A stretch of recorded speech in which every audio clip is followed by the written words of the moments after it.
Hariteja, congratulations. First of all dream come true అనుకుంటా. నేను అసలు డ్రీమ్లో కూడా అనుకోలేదు. So it's not dream come true, it's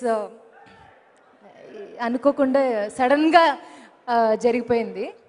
so anyways, hello Guntur. First of all మీ అందరికీ థ్యాంక్ యూ సో మచ్ అని ఇంత పెద్ద బిగ్ హిట్ చేసినందుకు.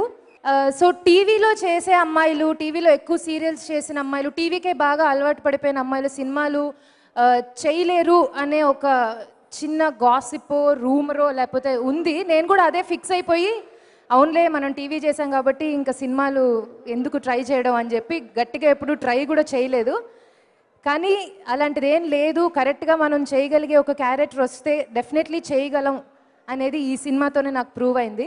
ఈచ్ అండ్ ఎవ్రీ క్రెడిట్ ఓవరాల్గా త్రివిక్రమ్ గారికి ఇవ్వాలనుకుంటున్నాను. అండ్ నాలో నాకే తెలియని చాలా విషయాలు త్రివిక్రమ్ గారి ద్వారా ఈ సినిమా తర్వాత తెలుసుకున్నాను. అంటే యాక్టింగ్ టోన్ అయింది, యాటిట్యూడ్ టోన్ అయింది, ఓవరాల్గా కామెడీ నేను చేయగలుగుతాను అనేది నాకు అంటే చాలా కాన్ఫిడెంట్గా నాకు ప్రూవ్ అయింది. నేను చాలా ఇష్టంతో, ప్రేమతో ప్రతి ఒక్క డైలాగ్ చాలా ఇష్టంతో చేశాను. ఆ ఇష్టమే మీరు తెర మీద చూశారు కాబట్టి మీకు కూడా అది చాలా నచ్చింది. నేను ఎందుకు ఇన్సేపు మాట్లాడుతున్నానంటే లాస్ట్ టైం సక్సెస్ మీట్లో నేను అస్సలు ఏమీ మాట్లాడలేదని చెప్పి చాలామంది నన్ను తిట్టారు. నువ్వు చాలా బాగా మాట్లాడతావు కదా, చాలా చెప్తావు కదా, ఎందుకు చెప్పలేదు అని. నాకు ఇలాంటివి యాక్చువల్లీ చాలా కొత్త.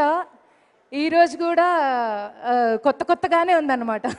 కానీ ధైర్యం చేసి మొత్తానికి విజయవాడ నుంచి గుంటూరుకు వచ్చే గ్యాప్లో కార్లో బాగా ధైర్యం చేసుకుని స్క్రిప్ట్ రాసుకున్నాను, కానీ అది మర్చిపోయి ఓవరాల్గా హార్ట్ఫుల్గా ఏ వర్డ్స్ వస్తే అవే మాట్లాడేశాను. అండ్ నితిన్ గారికి, సమాంతా గారికి, అలాగే ఎస్పెషల్లీ డైరెక్షన్ డిపార్ట్మెంట్ ఆనంద్ గారికి, సుధాకర్ గారికి, రవికిరణ్ గారికి, కాళీకి ఫస్ట్ ఆఫ్ ఆల్ థ్యాంక్స్ చెప్పాలి. ఎందుకంటే ఈచ్ అండ్ ఎవ్రీ సెకండ్ ప్రతి డైలాగ్ చెప్పి నాకు టెన్షన్గా ఉంది, టెన్షన్గా నువ్వు వెళ్ళు మంగమ్మ చెయ్యి ఏం కాదు అని పాపం నా వెంటే ఉండి నాతో చేయించారు.